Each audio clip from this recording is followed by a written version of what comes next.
So I asked my guides today, why is life so complicated? I like things simple. And they reminded me that most of the rules we learn at nursery school are designed to keep our lives simple, except that we don't follow the rules. At nursery school, we might have followed the rules, but as we grow older, we think we're so much more intelligent and we're all grown up and we can cope with more, and so we don't necessarily follow the rules. Since I moved into this house, I've had to learn to follow some of those rules. So if you take something out, put it back where you got it from. Otherwise, I will never find it again. So if you borrow something, return it. Simple things. But one of the things that us adult humans are really good at is loose ends, unfinished business. Thank God there are full stops at the end of sentences, because when I was transcribing the other day, I was like, oh my God, where's my full stop?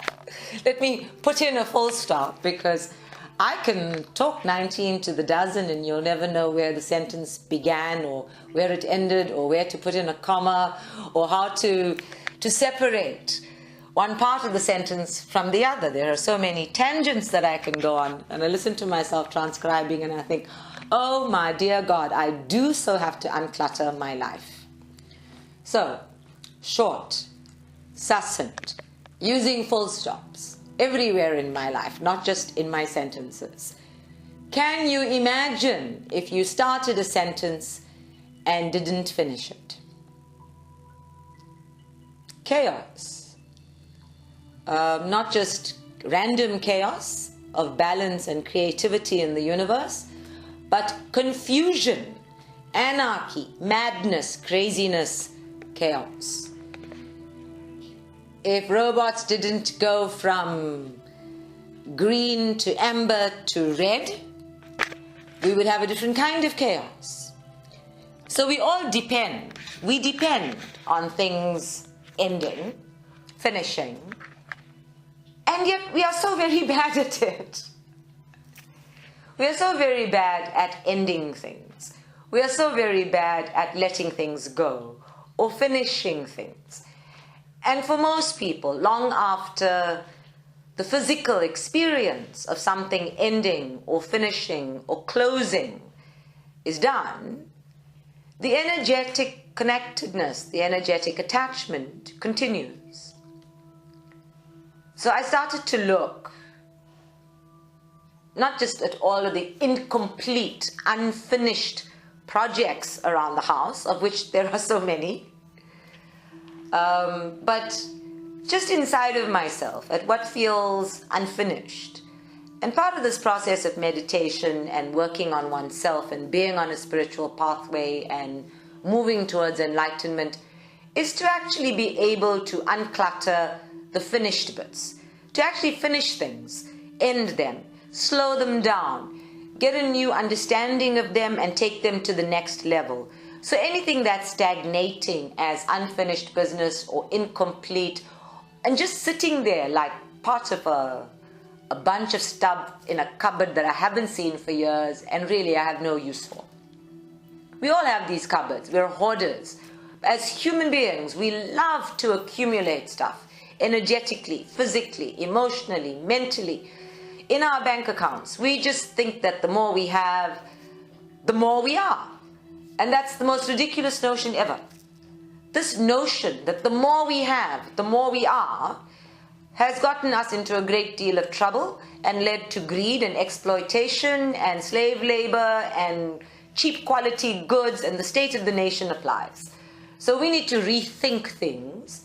And one of the first things we do when we start spring cleaning or creating a sacred space for hibernation in the winter is that we get back to the absolute basics of what do we truly need and what can we surrender, what can we let go of, what can we finish or end. And even as I say that, I am reminded that there is no such thing as an end and a beginning. Everything is in a continuum. So what we're doing is easing the flow for continuity, opening up the space around something so that it can unfold fully, and if it is leaving, leave. If it is staying, stay.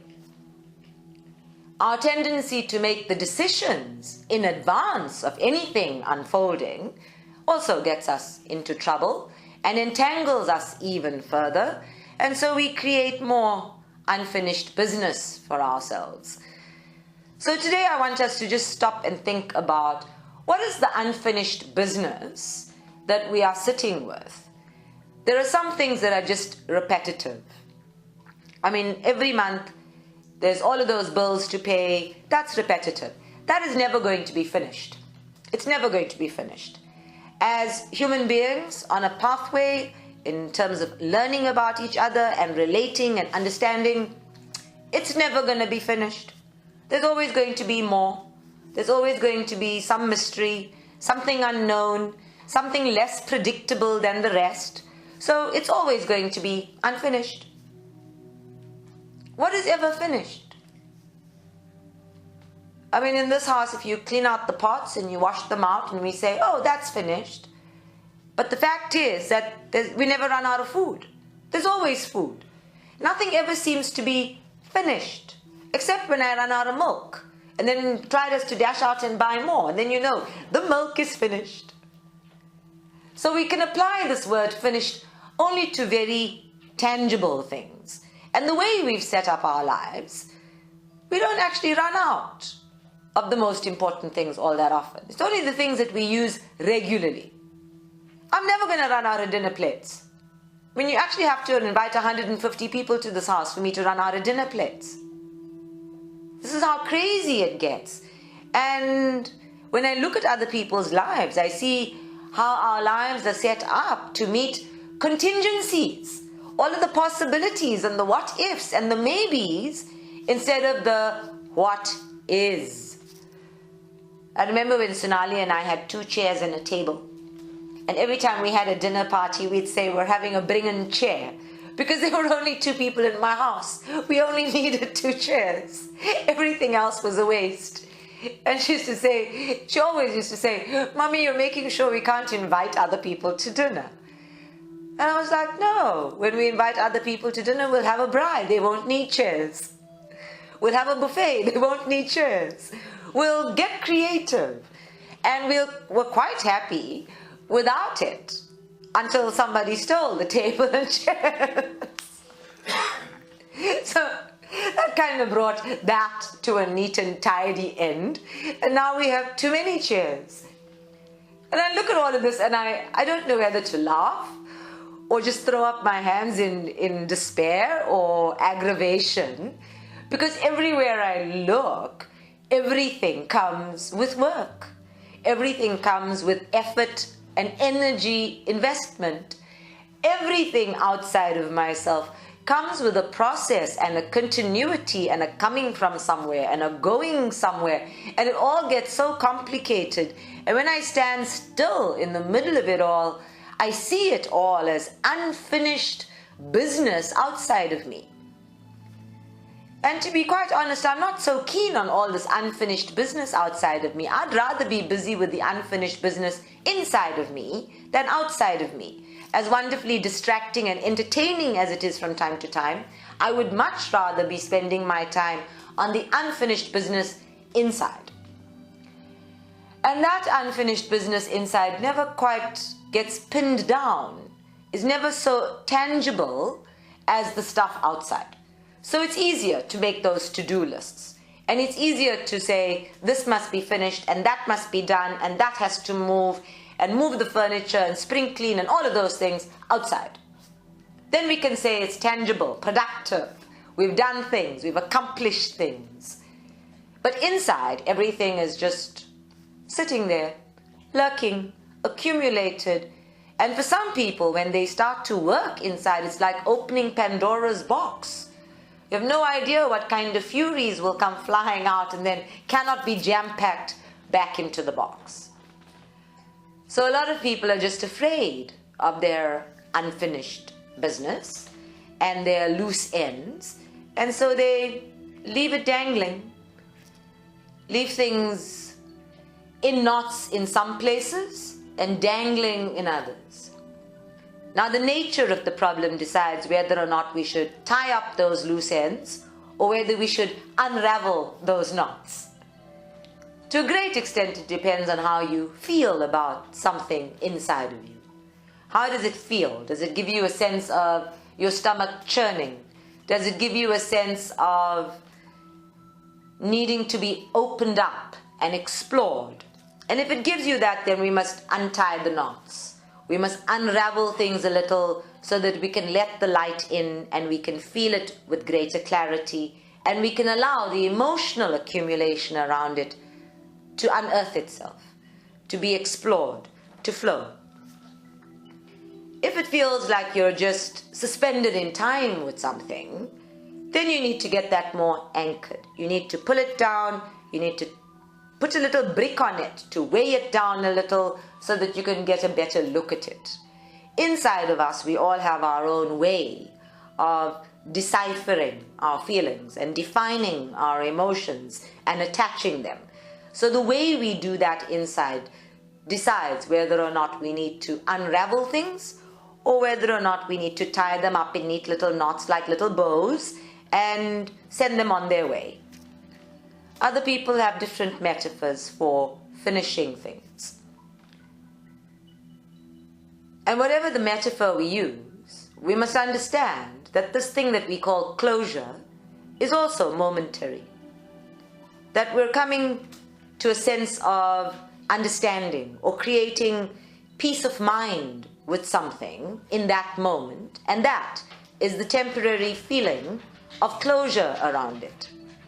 Whether those people ever come back into your life or not, you can guarantee that the feelings, the emotions, the circumstances, the situation, the context, the whole experience of it is very likely to be repeated at a different level. And so closure is another one of those la-la land illusionary fantasies of the human brain or mind that thinks it can control everything. There's no such thing as closure, not on a continuum. Closure deciphers or defines or determines or desires endings and beginnings. And a continuum doesn't have that. I, the soul, has no beginning and has no end. God has no beginning and no end. The reality of all that is, of all creation, has no beginning and no end.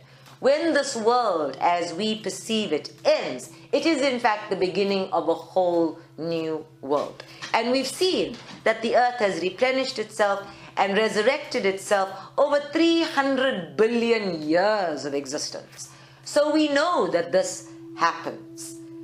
Allowing it to happen for us within ourselves is part of the challenge. So for today's meditation, I want you to just sit quietly for a moment and think of all of those issues, events, people that are out there somewhere and that we need to bring some kind of definition to. I can't call it closure. Some kind of understanding to, where we want to bring them all together so that you know that you are in charge of yourself experiencing it.